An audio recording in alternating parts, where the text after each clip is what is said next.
سورہ حجرات کی آیت نمبر 7 میں اللہ تبارک و تعالیٰ ارشاد فرماتا ہے وَاعْلَمُوا أَنَّ فِيكُمْ رَسُولَ اللَّهِ، یاد رکھو کہ یقیناً اللہ کے رسول تم میں ہیں۔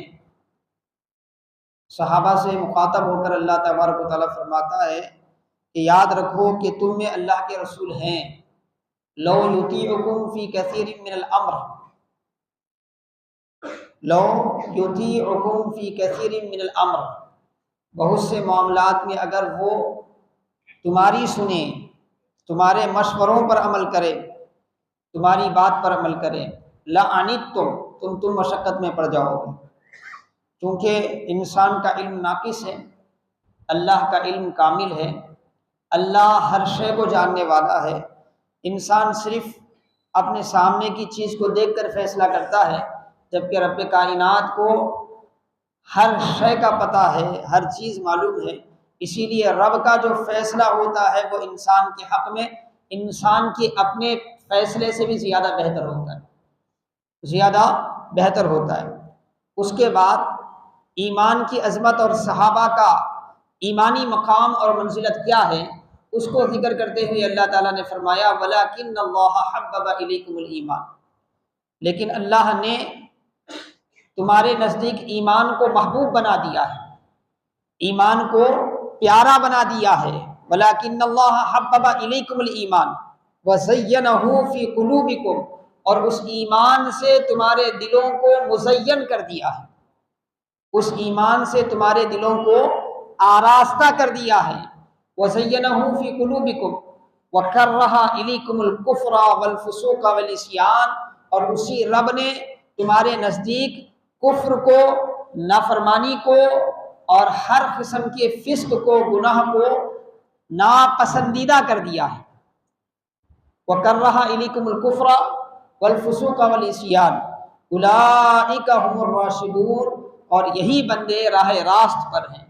یہی بندے ہدایت پر ہیں۔ تو حاضرین محترم عزیزان گرامی، اللہ رب العزت نے اس آیت شریفہ میں یہ بات واضح فرما دی کہ اگر کوئی ایمان والا ہے تو یہ اللہ کا کرم ہے، اگر کوئی اسلام پر چل رہا ہے تو یہ اللہ کا کرم ہے۔ اللہ اگر کسی کو خیر کی توفیق دیا ہے اور وہ نیکی کر رہا ہے تو اس میں بندے کا کوئی کمال نہیں ہے، یہ رب کریم کی عنایت ہے کہ اللہ تبارک و تعالیٰ نے اسے اپنے ذکر کی توفیق عطا فرمائی،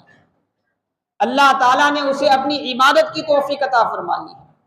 تو ہمارا ایمان ہماری کوششوں کا نتیجہ نہیں ہے، بلکہ ہمارا ایمان یہ اللہ کی عنایت ہے، یہ عنایت ربانی ہے، یہ عنایت ربانی ہے۔ اور جو اس کی قدر کرتا ہے، جو اس کا لحاظ کرتا ہے، اللہ کی دی ہوئی اس نعمت کو سمجھ کر اس کے مطابق زندگی گزارتا ہے، تو پھر اللہ تبارک و تعالی اس کے لیے ایمان کی راہ پر چلنا آسان کر دیتا ہے، اس کے دل کو فطری طور پر ایمان آشنا بنا دیتا ہے۔ ایمان سے اس کے دل میں آراستگی پیدا ہوتی ہے، زینت پیدا ہوتی ہے، خوشنمائی پیدا ہوتی ہے، اس کا دل جو ہے ایمانی راہوں میں چلنے کے لیے مشتاق رہتا ہے۔ اور نافرمانی کے جتنے بھی راستے ہیں، جو کفر کی طرف جاتا ہے، گناہ کی طرف جاتا ہے، اللہ کی عدم اطاعت کی طرف جاتا ہے، یہ جتنے بھی راستے ہیں اللہ کی نافرمانی کے، ان تمام راستوں سے دل میں کراہیت پیدا ہوتی ہے،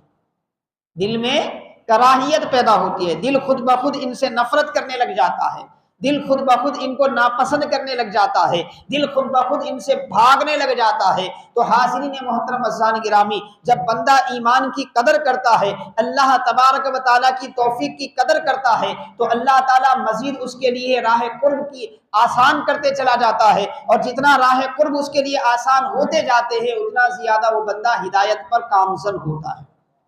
ہدایت پر مستقیم ہوتا ہے، ہدایت کی راہ پر مضبوط ہوتا چلا جاتا ہے۔